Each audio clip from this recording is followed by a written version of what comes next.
when we speak about yogic perspective, we speak a very wide, a very broad concept.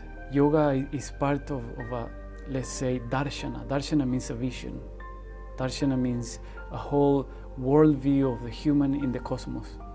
So when we say what is healing or what is illness for yoga, we have to narrow down a little bit the approach to understand within which particular road of yoga we are addressing the subject, because there are so many yogas nowadays. So I guess that you are asking from the point of view I know, which is Kundalini Yoga, and I guess that you want to know, and people will want to understand healing in the general sense of what yoga would eventually in general think healing is.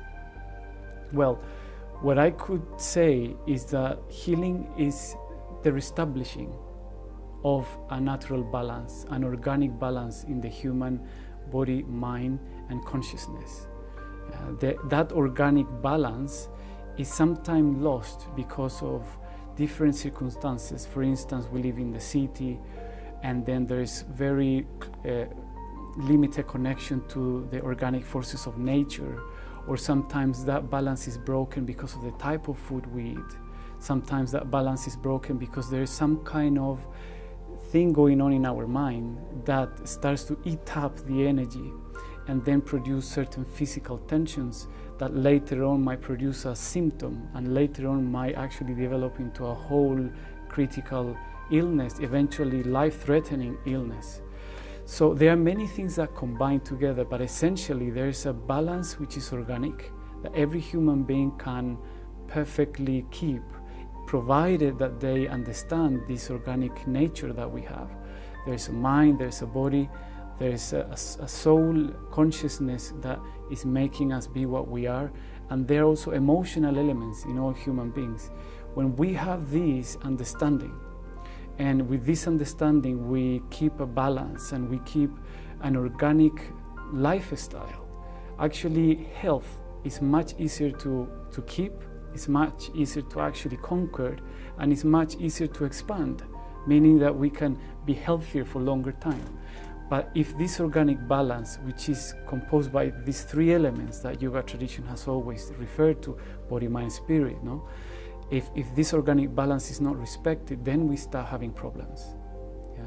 And the human being is especially prone or inclined to be somehow overly concerned about life itself. And then our mental capacity is one of the key elements which make us have challenges in our health. Yogi Bhajan used to say something that the only problem that we have in life is that we think. It's a very sort of, what are you saying? I mean, why if we don't think? In one of his last lectures, and people can see it in YouTube, the lecture of the Japji Sahib,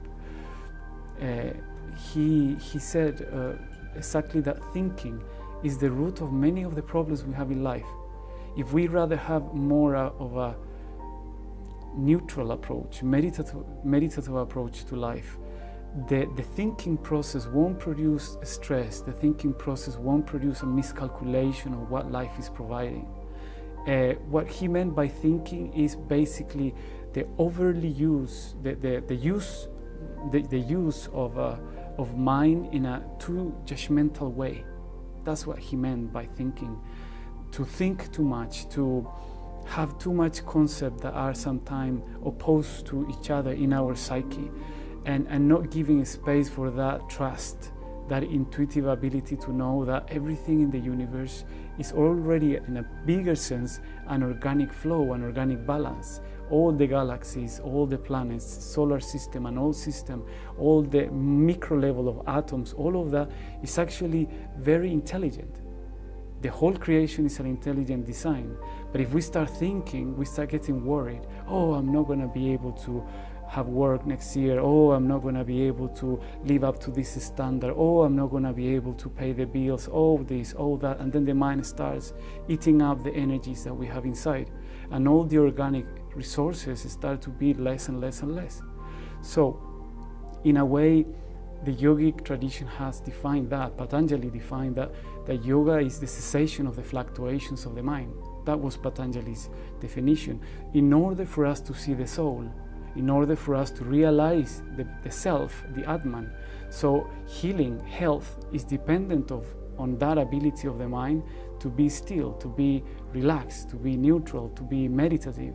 And then that allows us to connect to the deepest source of organic nature, which is the self, the Atman.